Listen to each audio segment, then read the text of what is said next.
a pesar de que este señor había 100 veces dicho que él no era militante de ningún partido, que iba a ser contralor, iba a cumplir su función en relación al gobierno de Gustavo Petro y Francia Márquez, pues lo tumbaron y anularon todo un proceso llevado adelante por el Congreso de Colombia en el que este señor terminó siendo electo.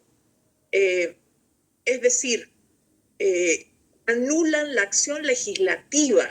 Ya eso es muy grave, porque no estamos O sea, hablando no hay de división que de poderes, entonces, tanto que hablan de división de poderes. exactamente, ellos reclaman la división de poderes cuando les conviene, como reclaman la democracia cuando les conviene, pero cuando se trata de que un gobierno que ha sido elegido por la población mayoritariamente toma decisiones, ellos encuentran el resquicio institucional para hacer este tipo de cosas, porque además los argumentos que se utilizan para anular esta elección, anular la acción del Congreso colombiano, son absolutamente irrisorios. O sea, si uno lee esa resolución, uno dice, ¿qué es esto? El día de mañana nos van a decir, bueno, de hecho, el fiscal de Colombia sale a decirle a la policía que no obedezca las órdenes del presidente del Estado. O sea, ¿eso es democracia? ¿Pierden realmente los papeles la oposición cuando utiliza la institucionalidad de esta manera? Porque después cuando se la necesita y se la ha destruido tanto, se la ha afectado tanto, no se la tiene.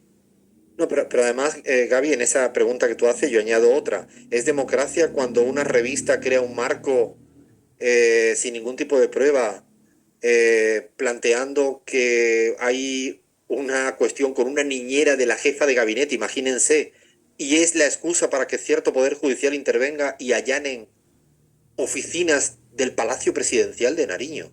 Es decir, en la connivencia entre el poder mediático y el poder judicial, ¿no?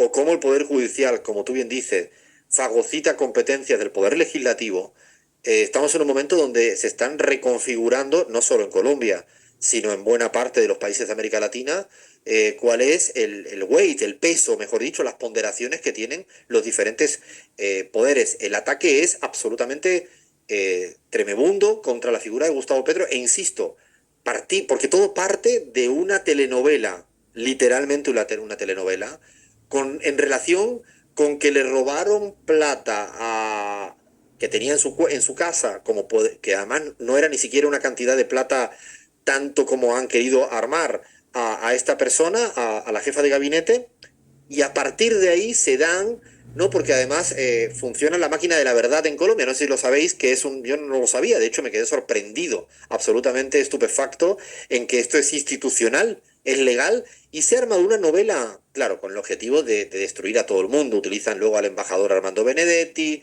le entrevistan, siguen generando marcos. Es preocupante. Cuando el debate en Colombia es que sigue habiendo renta ciudadana, es decir, Gustavo Petro sigue aprobando cuestiones de lucha contra la pobreza en materia política social. Los datos de inflación preocupantes siguen mejorando. ¿Y por qué no hablar en esta golpes contra Gustavo Petro de lo que está haciendo la banca, el Banco Central elevando la tasa de interés y la banca privada sumándose a esta corrida cambiaria en materia de aumento de tasa de interés? Y sin Eh, embargo, Alfredo, y sin embargo, sus niveles de inflación siguen bajando. Eh, entonces, claro, eso es lo que no soporta una oposición, porque a la gente lo que le duele más en su bolsillo, la gente trabajadora, etcétera, es un proceso inflacionario. Y Petro está logrando, a pesar de toda esa guerra, que esto no suceda y que no lastime a la gente que votó por él. pero además, Javi, añadiría algo que eso es muy interesante para estudiar en América Latina. Gustavo Petro no está, y Francia Márquez no están cediendo un ápice en el compromiso que tiene con la ciudadanía. Es decir, si bien, y dejo en el aire, como algunos otros presidentes o presidentas en América Latina rápidamente han retrocedido, se han convertido en moderados, han abusado del mito del diálogo para ser inmovilistas, Gustavo Petro sí Correlación de dialoga. fuerza. La correlación de fuerzas, que a mí me encanta cuando lo plantea Pablo Iglesias diciendo, cuidado con la correlación de debilidades, que hay que mirarlas tanto como las correlaciones de fuerzas. Yo ¿Será creo que que te refieres a un país que empieza con la misma letra que Colombia? no me provoques, no me provoques con cosas, de verdad. Estoy aquí callado intentando no decir absolutamente nada, pero es interesante, porque saldrá como saldrá. Pero lo que nadie le puede cuestionar a Gustavo Petro es, y a Francia Márquez es su valentía. Creo que lo he dicho al aire más de una vez.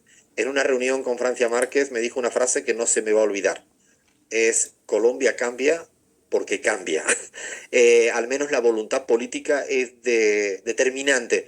Y de hecho, he hablado esta semana con Francia Márquez, se ha comprometido para estar muy pronto con nosotras y con nosotros en la pizarra, con muchas ganas de escucharle, que creo que es una voz de las que verdaderamente autorizada en este tipo de discusiones. Creo que es relevante mirar Colombia, mirarla con lupa, no darle la espalda, entender la complejidad del proceso y tenerlo como ejemplo. Y tenerlo como ejemplo porque, insisto, todo tipo de ataque, de hecho, Gustavo Petro sale a hablar en contra de todo, equivocaciones, las tiene, claro que las tiene, como cualquier otro máximo mandatario. Ahora, en términos de valentía, no sé, valentiómetro, si es que cabe el término, está absolutamente con sobresaliente. Seguimos en la pizarra.